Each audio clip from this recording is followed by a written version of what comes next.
सूरजपुर नाम का एक गांव था। उस गांव में धनीराम नाम का एक सेठ रहता था। सेठ धनीराम बहुत ही लालची और झूठा इंसान था। धनीराम के पास 50 बीघा जमीन थी जिस पर सेब के पेड़ लगे हुए थे। धनीराम को एक ऐसे इंसान की तलाश थी जो उसके सेब के पेड़ों रखवाली कर सके। मुनीम जी, मेरे पास जो सेब के भाग हैं उनकी रखवाली के लिए मुझे एक आदमी की तलाश है। आप कोई ऐसे इंसान की तलाश कीजिए जो इनकी अच्छे से रखवाली कर सके। सेठ जी, सेब के पेड़ों की रखवाली में कम से कम 1 साल का समय तो लगता ही है, और आज के समय में हर गांव वाले के पास उसका खुद का खेत है। भला कुछ रुपयों के लिए कोई अपने खेत का काम छोड़कर क्यों आएगा?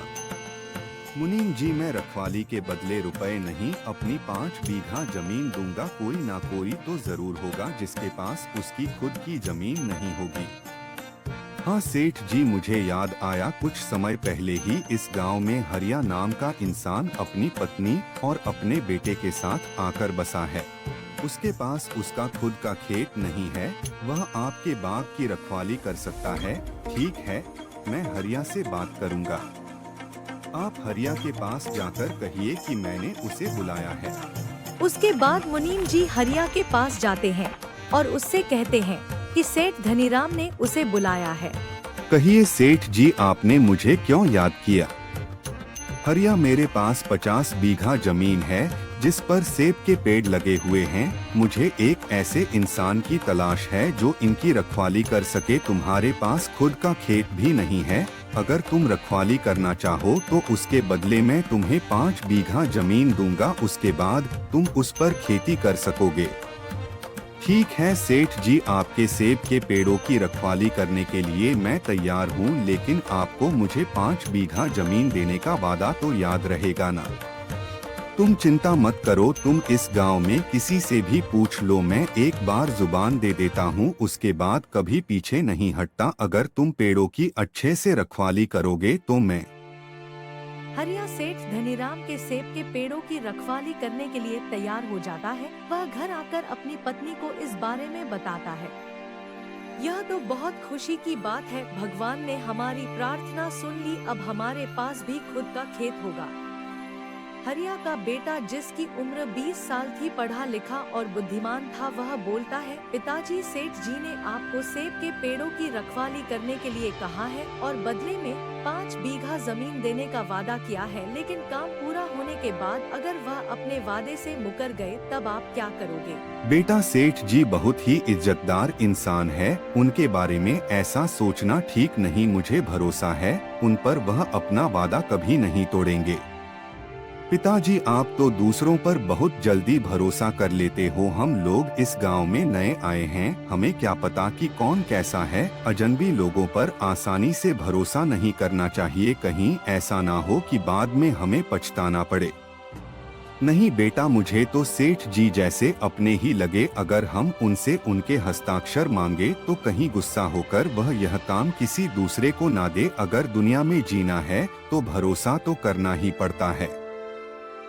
उसके बाद हरिया सेठ धनीराम के सेब के पेड़ों की रखवाली करना शुरू कर देता है। धीरे धीरे 1 साल बीत जाता है और हरिया पूरी ईमानदारी और मेहनत से अपना काम करता है। सेठ जी, जैसा आपने कहा था मैंने सेब के पेड़ों का वैसे ही ध्यान रखा है। अगर आप चाहे तो चलकर देख लें।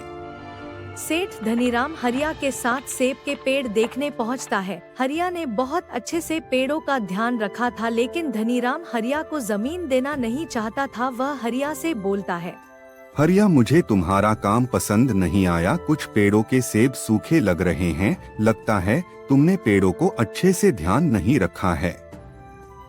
नहीं सेठ जी, यह आप क्या कह रहे हो? हर पेड़ के फल एकदम ताजे हैं। मैंने पूरी मेहनत और ईमानदारी से इनका ध्यान रखा है।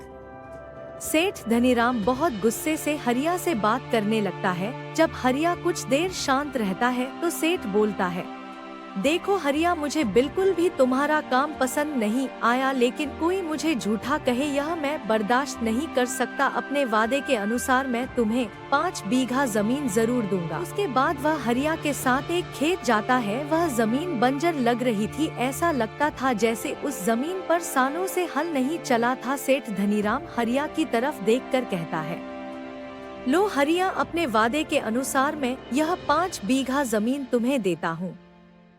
लेकिन सेठ जी, यह बंजर जमीन लेकर मैं क्या करूँगा? इस पर तो कोई फसल भी नहीं उगेगी। एक तो तुम्हें वैसे ही ढंग का काम नहीं किया, ऊपर से दया करके मैं तुम्हें यह जमीन दे रहा हूँ। अगर यह जमीन लेना है तो लो, वरना जाने दो।